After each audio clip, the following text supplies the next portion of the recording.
اور مقصد مر جائے زندگی مرتی ہے، اور بغیر مقصد کے زندگی چاہے جتنی مرضی لمبی کیوں نہ ہو، ذلت والی ہوتی ہے، موت سے بدتر ہوتی ہے۔ گاڑیوں کے بھیڑ میں بھی آپ کھڑے ہوئے ہو نا، تو آپ کو کوئی پتہ نہ ہو کہ آپ نے جانا کہاں پہ ہے، آپ کی منزل کون سی ہے، تو جتنی چاہے گاڑیاں آپ کے ارد گرد کھڑی ہوئی ہیں، آپ کو کسی کا کوئی فائدہ نہیں۔ اور اگر آپ کو اپنی منزل کا پتہ ہے، گاڑی نہیں بھی ملتی، آپ پیدل ہی چلنا شروع کر دیتے ہیں، ایک نہ ایک دن، ایک نہ ایک دن آپ اپنی منزل پہ پہنچتے ضرور ہیں۔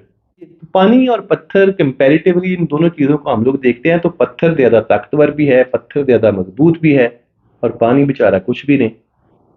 لیکن وہی پانی جو کچھ بھی نہیں ہے، اسی پتھر کے اوپر اس مقصد کے ساتھ، اس ارادے کے ساتھ کہ میں نے اس پتھر کو توڑنا ہے یا اس پتھر کے اندر میں نے سوراخ کرنا ہے، ہر روز کترا کترا کترا کترا کترا کترا گرتا رہتا ہے، تو اس پتھر کو تیس نیس کر دیتا ہے۔ ایک بابا جی کے پاس ایک تھکا ہوا بندہ پہنچتا ہے، حالات سے مجبور، پریشانیوں میں گھرا ہوا۔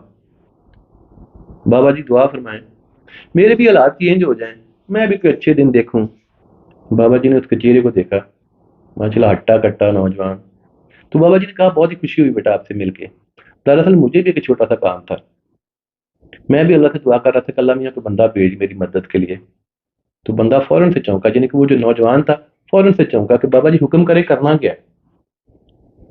بابا جی اپنی جھونپڑی میں جاتے ہیں، جا کے ایک چھوٹی سی ہتھوڑی جو ہوتی ہے وہ لے کے آتے ہیں، اس بندے کو دیتے ہیں، کہتے ہیں کہ بیٹا وہ جو سامنے پہاڑی ہے نا، اس کی چوٹی کی وجہ سے مجھے بڑی تنگی ہے۔ سورج صبح تقریباً 6، 6:30، 7 بجے طلوع ہو جاتا ہے، لیکن مجھے 9 بجے کے بعد دکھتا ہے۔ وجہ یہ کہ یہ پہاڑی کی چوٹی جو ہے وہ اونچی بہت زیادہ ہے، سورج اس کے پیچھے چھپا رہتا ہے۔ تو بیٹا اس چوٹی کو توڑ دو تاکہ سورج جیسے ہی نکلے میں اس کو دیکھ سکوں۔ وہ بندہ یعنی وہ نوجوان کبھی تو وہ تھوڑی کو دیکھتا ہے، کبھی وہ چوٹی کو۔ ظاہری بات اس کے من میں تو یہ چیز چل رہی تھی کہ یہ چھوٹی سی تھوڑی اور وہ اتنا بڑا پہاڑ، یہ کیسے ممکن ہو سکتا ہے، کیسے ٹوٹ سکتی ہے؟ کیونکہ بابا جی کا حکم تھا، کچھ کہہ نہیں سکتا تھا، صرف بابا جی کو دکھاوے کی غرض سے وہ تھوڑی کو پکڑتا جا کے چوٹی پہ بیٹھ جاتا ہے۔ ایک بیمار، 2 بیمار، 3 بیمار، 4 بیمار، صبح سے لے کے شام تک ٹھک ٹک ٹھک ٹک، یعنی کہ وہ تھوڑی مارتا رہتا ہے۔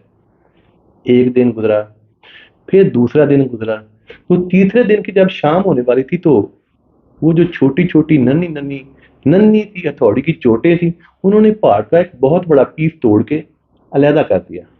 تو وہ بھاگا بھاگا بابا جی کے پاس آیا کہ بابا جی وہ پہاڑی تو ٹوٹ گئی۔ بابا جی نے کہا ہاں مجھے بھی پتا تھا کہ ٹوٹ جانا ہے۔ بابا جی نے یوں اس نوجوان کو گھٹ سے پکڑا، یعنی کہ بازو سے پکڑا۔ تو بیٹا یہی تو میں آپ کو نصیحت کرنے والا ہوں کہ جب زندگی کا صرف ایک ہی مقصد ہو، ایک ہی منزل ہو، تو پھر انسان اگر تھوڑا تھوڑا بھی سفر کرتا رہے، اپنے سفر کو روکے نہ، تو ایک دن منزل جو ہوتی ہے وہ انسان کے پیروں کے نیچے ہوتی ہے۔ ایسا نہیں ہوتا کہ صبح رے آنا اس کی لو سٹوری اور شام کو پھر فرزانہ اس کی لو سٹوری، صبح کی سوچ کے آپ نے تو پائلٹ بننا ہے، شام کو نہیں نہیں میں نے تو ڈاکٹر بننا ہے۔ اس طرح کی جو سوچیں ہوتی ہیں، یعنی کہ صبح کچھ اور شام کو کچھ، کبھی نیگیٹو کبھی پازیٹیو، تو ایسی چیزیں یا ایسی سوچیں انسان کو دھوبی کا وہ کتا بناتی ہیں جو نہ گھر کا ہوتا ہے نہ گھاٹ کا۔ اللہ حافظ۔